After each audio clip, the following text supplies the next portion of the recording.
So I decided in this video to tell you a little bit about myself, because I'm nearly at 900,000 subscribers, and well, I don't think in all the time I've been making videos that I've really ever told you much about myself. So I guess we ought to start from the beginning. I've got a dog called Ella. You may have seen her before if you've been watching my videos. She's kind of special in a special kind of way. I'm not sure where she came from. I think she's a Wookiee. I think that's her breed, and I'm not entirely sure why she was getting prodded there in that clip. That's actually quite an old clip from Christmas, and that wasn't me prodding it. So I think I would probably have exactly the same reaction if somebody was prodding me when I was lying on my back. Then again, she seemed to like it, so there are possibilities there. Anyway, on to the first question that everybody asked me, and I've basically collected these questions from private messages people have sent me over the last month or so, and these are the most common ones. A lot of you will ask me how old I am and where I live. I live in the UK, and I'm 25. That may surprise a lot of people. One person said I was 65. Fuck, man, that hurt my feelings. Can 65-year-olds even play video games? In fact, I'm sure somebody's going to link up a video in the description to this of somebody on YouTube who's even older than that, absolutely ripping through people in video games. But still, the next most common question I get asked is do you do YouTube as a job? Good question. I think what people pretty fairly assume is that anybody with a certain YouTube site, subscriber account, whatever, automatically does that as a job after that point. I know a lot of people do it as a job, but I personally work as a paralegal as my main job at a solicitor's between 3 and 4 days a week, so it's kind of a part-time job. But the great thing is, next spring they're going to let me do a training contract with them, the firm that I work with, so I will be able to train to become a solicitor.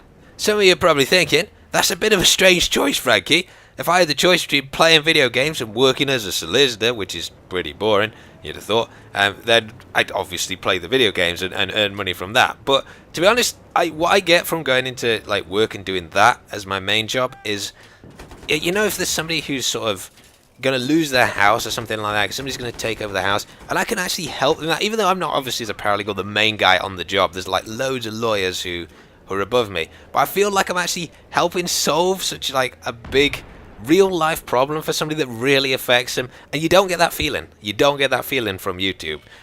So that's why I kind of do both. A lot of people wouldn't make this choice, but it's just, you know, it's just what I like to do. Having said that, some of you will have noticed that there are adverts running on some of my videos, so why do I have to run them if it's not essential for me to earn money off YouTube? Reason being is YouTube actually starts to cost money after you build up your channel size. I'm not just talking about music licensing and things like that though, but this footage you're seeing here, I've recorded this, you know, it's obviously me playing here as once I was Booker. But the footage doesn't belong to me. The copyright belongs to the publisher and the developer. So what you have to do on YouTube now is partner up with a partnership. They run adverts on your channel, and in exchange, they basically pay for the licensing for me to be able to use this footage, which is why I don't get match content for Battlefield 3 and things like that. Next question. Are you religious, Frankie?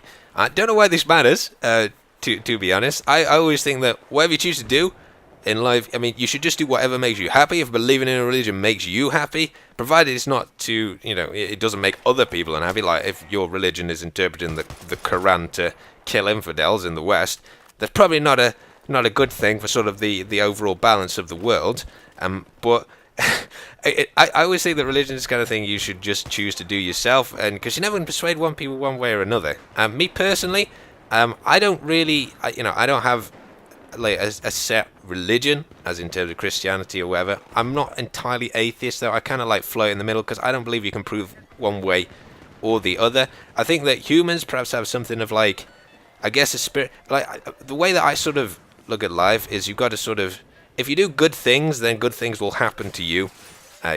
So that's basically how I just run things. So if that's a set of beliefs like a religion, I guess that's what it is. But until you die, and whether or not you do end up in heaven with a god, I guess nobody will actually know whether or not there is a god that is existing. Because, I was watching Vikings last week. If you went and asked one of those Viking guys, it's a very good program actually, that with Travis Fimmel. It's kind of like Game of Thrones. Perhaps not as good as that, but you should definitely check it out. It's very good. It's on, I think it's on History Channel, but it's made like a proper awesome movie thing. But if you ask any of those guys you know, whether or not they believed in Zeus or whatever, I think that's the gods they believed in, then they would tell you 100% true that you know, that Zeus exists. But now you look back at that and you think, well, that's kind of a myth. You know, Zeus was a myth, not a believed thing. So, you know, in 1,000 years, perhaps people will say that, you know, what people currently believe is in God is a myth. You see, so that's why I kind of just float in the middle. But I do think I would like to think that there's something beyond just being a human. You know, beyond just dying. But, you know, that's perhaps just a hope. Who knows? You never know until it happens. Next question. Do you even lift bra? Well, I love this question. Well, the answer is kind of. I actually do something called freeletics, which is basically like bodyweight exercises. If you're from Germany, especially Berlin, I know a lot of people there do it. It's just because I prefer to do sort of exercises outside rather than going to a gym. Although saying that, I do use a curl bar, and I do generally do leg stuff at the gym just because I'm not a great fan of doing squats. They just make me feel like weird. But this is a picture of me. I'll put up now. I don't just randomly take pictures of me. Part of this freeletics program, which lasts 15 weeks, is you've got to take a picture each week so you can see the improvement. So this is one of me from last week. So that's the answer to your question, one way or another. Obviously, I'm hopefully going to be a lot more built after a few weeks, but I think it's progressing quite nicely. Next question. Why don't you just post DayZ? Where is DayZ? What is this crap? I get a lot of these. In fact, every video somebody asks me, where's DayZ? I'm going to tell you now.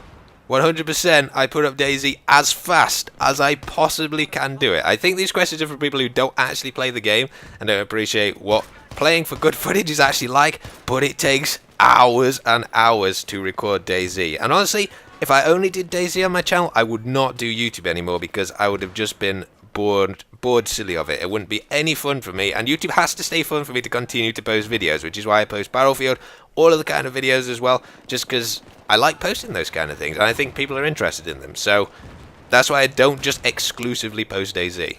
Next question. What do you think of DayZ standalone?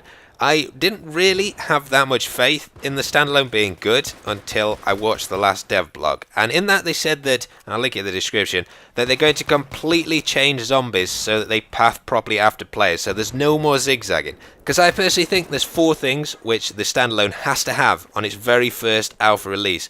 It has to have base building in to the extent that Epoch has it in. And Epoch's shown that you don't need to build underground. You can actually properly fortify with a modular building system, existing buildings, and build your own base, just like in Rust. That has to be in the DayZ standalone, not just some silly sort of go underground and that's your base kind of thing. It's got to be proper player bases, or games like Rust, and you know, they're simply just going to take over the standalone. Gunplay has got to be less laggy, it's got to be satisfying, there's got to be no negative mouse acceleration as there currently is. Zombies have got to be threatening, and they've got to obviously be satisfying to kill, not zigzaggy and glitchy all over the place. And the game should be about survival. And the thing I really liked about the standalone, the footage they posted this week, was that it's now, if you shoot somebody, it'll damage the things on them, so it gives you an incentive to actually take people hostage. Sure, you just noticed there, I've got my Moab. I'm not going to call that in.